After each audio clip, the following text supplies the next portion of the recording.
Welcome back to Commander Class episode 150.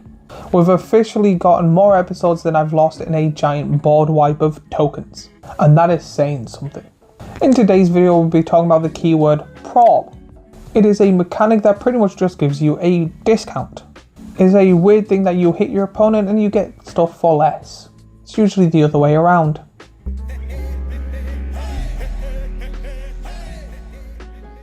So what is Prowl? Prowl is an alternative casting cost you can pay for the creature's type.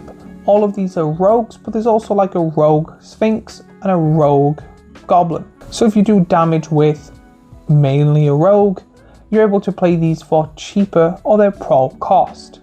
Now if it has two creature types like two of these cards do, you're able to do the same with the card type it is. And it has to be the same turn your opponent got damaged.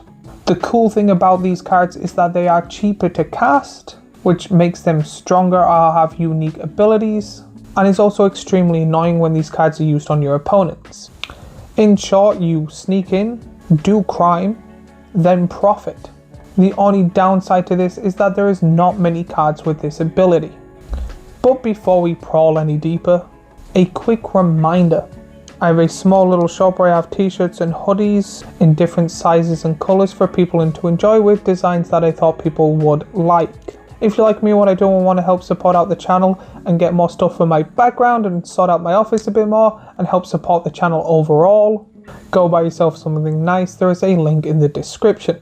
So when it comes to this ability, what's the best ways to use it in Commander? Mainly rogue tribal decks. If you have a rogue tribal decks, look up Prowl cards. I will be going through the best ones and stuff like that, but there might be one that works well for you. Or if you have a deck with lots of unblockable creatures, you might want to look these up for able to cast their abilities or cast their abilities at their Prowl cost.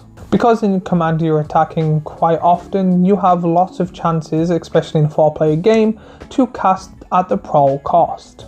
And because you're playing stuff for cheaper, you're then hopefully able to play more cards. The downside is that it requires your creature to connect, so if you're not making it unblockable, there's ways that they can block it. So if you haven't done the damage, you can't really cast this Prowl cost.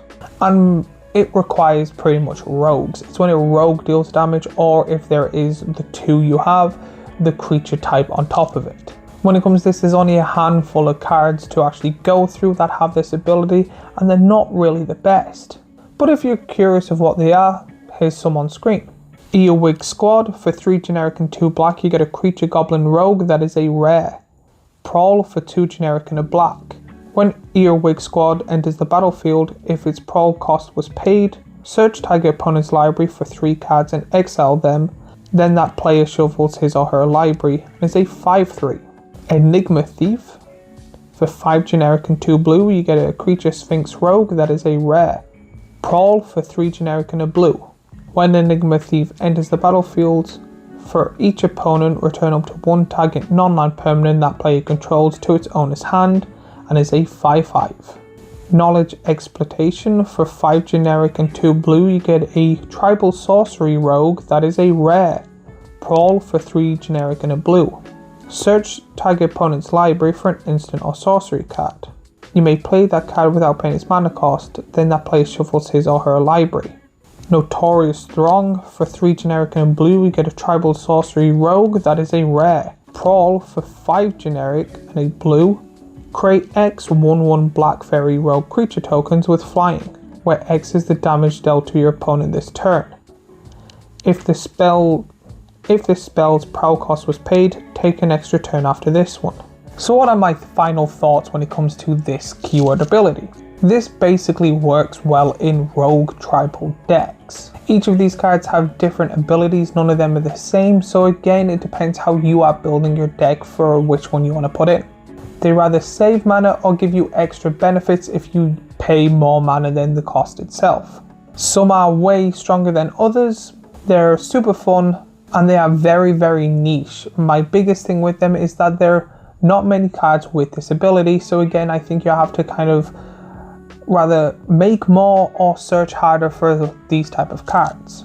Overall I'm going to give this a 6.4. But that's it for Commander Class episode 150. Let me know what you think of these cards down in the comments down below. If there's any cool things you've done with them or any infinite loops, let me know. And while you're down there, remember to like and subscribe and do all that YouTubey stuff we always ask for.